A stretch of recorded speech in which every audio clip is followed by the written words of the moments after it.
This is the Daily Items One-on-One. Our guest today is the founder of Reptiland, Clyde Peeling, interviewed by Justin Strawser. Welcome to One-on-One. I'm Justin Strawser, and today our guest is Clyde Peeling of Clyde Peeling's Reptiland.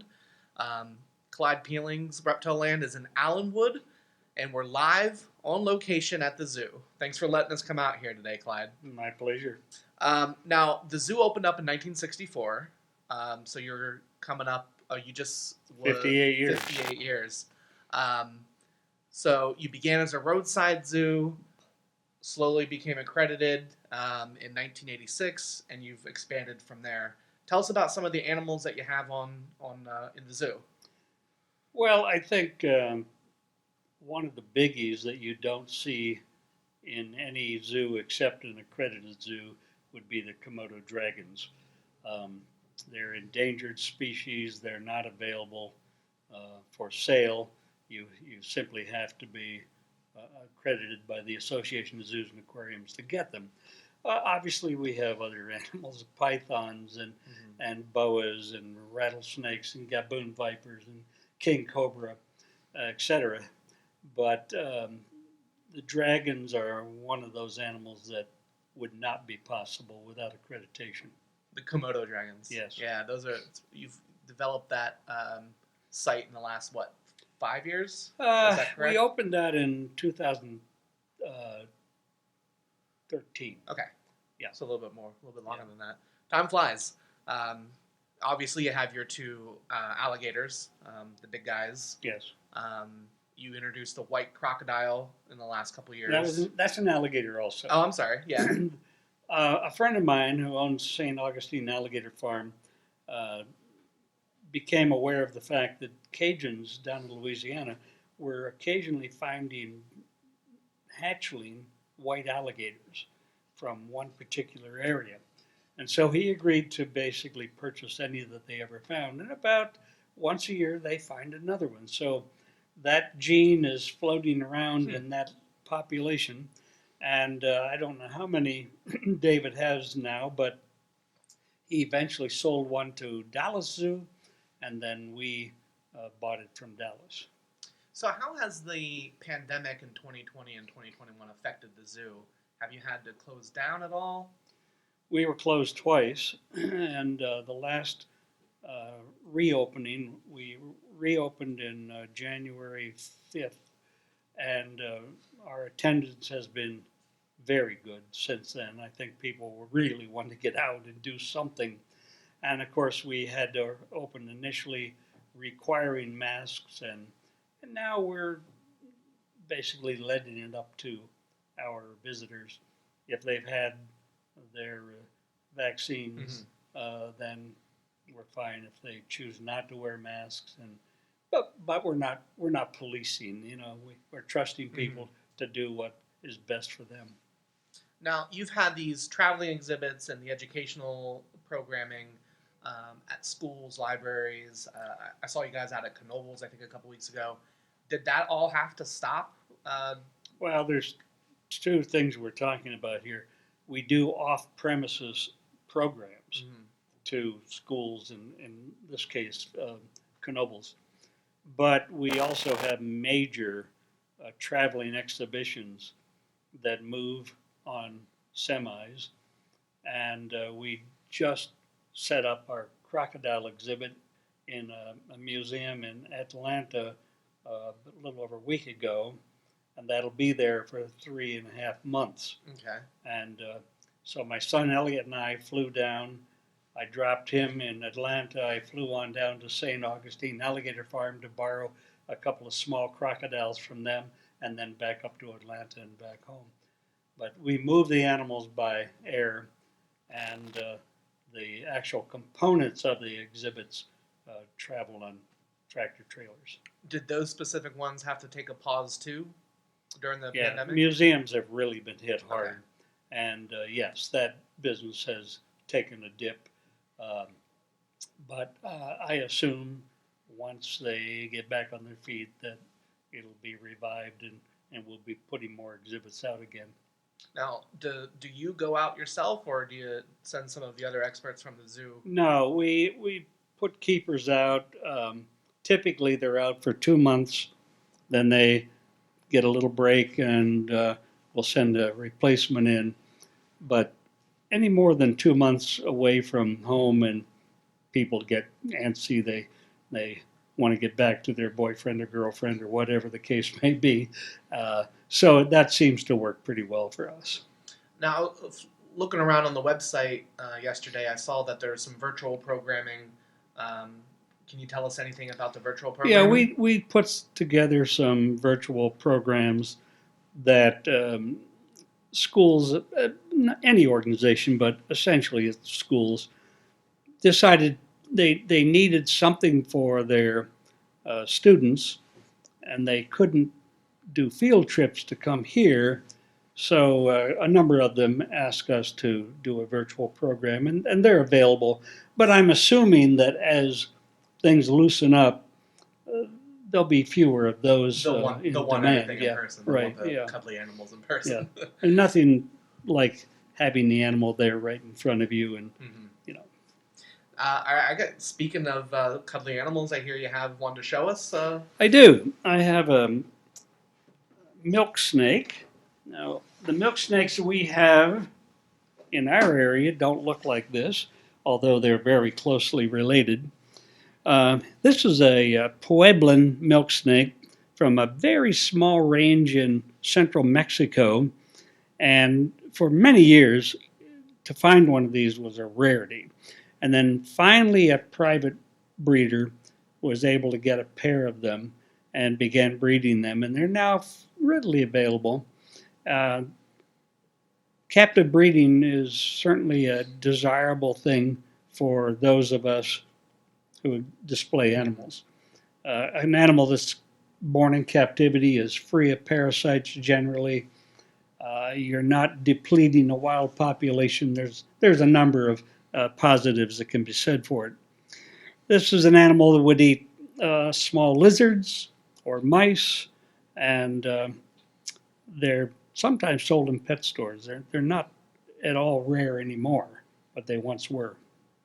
So these, I'm assuming since the way you're handling it and they're sold in pet stores, these aren't poisonous or venomous. No, but it's a mimic. It's a snake that, through evolution, has taken on the general appearance of the venomous coral snake. Birds learn to avoid coral snakes, and consequently, when they see this pattern, they will avoid this snake, even though it's non-venomous. Is that the old rhyme, the red on yellow, Kill a fellow, yeah, red on black, you're okay, Jack? yeah. So this is that. I defy you to remember that little riddle when you're out in the forest. if you've been bitten. Yeah. Is he safe to touch? Can I? Oh, sure, absolutely. You can even hold him. Okay.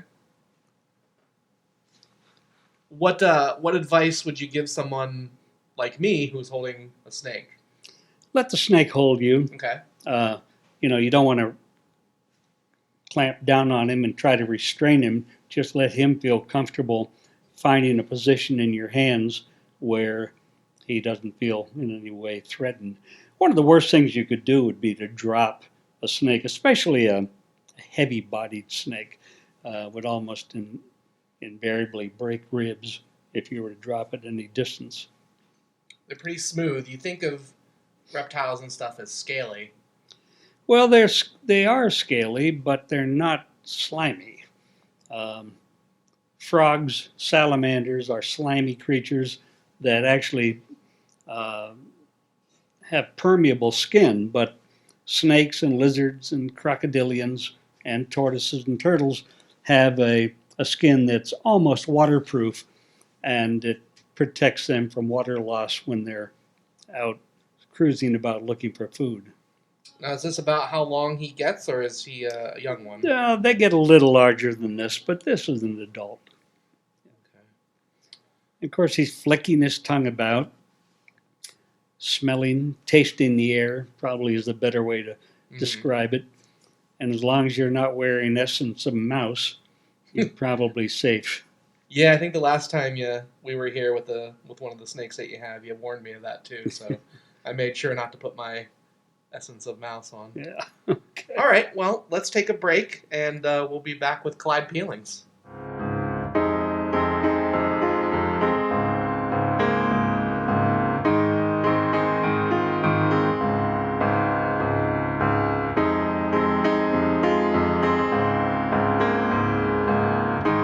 Welcome back to One on One. We have Clyde Peeling here of Clyde Peeling Reptiland, and we have another animal to share and to talk about. What do we have here? This is a crocodilian called an American alligator. There are two alligators found in the world, and it might surprise you to know the other one's in China on the Yangtze rivers, and they're very rare in the wild. The American alligator was close to extinction in the 1960s, and two things occurred that really brought them back. They were given federal protection. At the same time, the Fish and Wildlife Service had the wisdom to encourage and allow alligator farmers to go out, take some eggs out of a wild nest, take them back, raise them up for their skins. Now, those of us who love alligators kind of cringe the idea of killing them. However, this is an example of sustainable use. Mm-hmm. If it weren't for crocodilian farms throughout the world, many species would be extinct or very close to it. Now, are these, is this a young one, the size of them, or? They're about 8 or 8.25 inches when they hatch. They grow approximately a foot a year. Okay. I would say this guy's probably in the neighborhood of 4 years old. Okay. And of course, they continue to grow. The females taper off and pretty much stop growth at about 9 feet. Males might get up to 12 or 14 feet. Is this the same species of the? Was it Rocky? I think. Yes. Yes. That you have here at the zoo, the two big ones. So he'll keep growing. Yes. This guy will keep growing until they reach that size. Now, what we'll probably do is take this animal back to St. Augustine Alligator Farm when it gets too large to handle, only because if I put this animal, when it gets larger, in with Rocky and Adrian, either whether it's a male or a female, somebody's going to get hurt. Okay. They're animals that you could put 20 alligators of the same sex together, and they probably do fine. But if you introduce just one animal to a couple of alligators, in this case, they're going to fight. So is this one pretty friendly too, like the snake? Well, friendly, but you don't want to get your fingers right up along the jaw because he or she will bite. And I qualified that because I don't know the sex of this animal. There's no sexual dimorphism. There's no visible difference. Mm-hmm. But if I see a 12-foot animal in the wild, I know it's a male. The power behind its jaws, can you talk about? Tremendous strength. Something like 2,000 pounds per square inch. And when they chomp down on a prey animal, they'll usually crush the bones, and then they'll start to spin in the water and just drown the animal and then tear it apart if necessary or swallow it whole, whatever the case may be. What will these guys eat in captivity versus at this size? I'll tell you, St. Augustine Alligator Farm had a problem with teeth falling out of their alligators, and they determined they were buying nutria, which are muskrat-like animals down in Louisiana, an invasive species, and they were being gutted. So the alligators and crocs were not getting the entrails, which are essential to their diet. And so Missouri is an animal food manufacturer, came up with a alligator biscuit. And so most of the time we feed them these biscuits because it's a well-balanced diet. But they'll eat rats, mice, chickens, it's just that the biscuits, we know they're getting a balanced diet. What will they eat out in the wild then? Anything they can get their jaws into. And usually we don't think of alligators as being man eaters.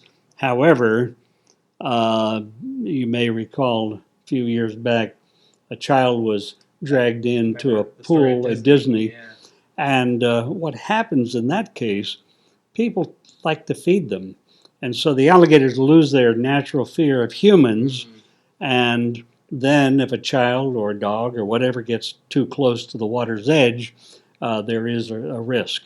But generally, they look at us and standing upright, we look too big to eat and they avoid us.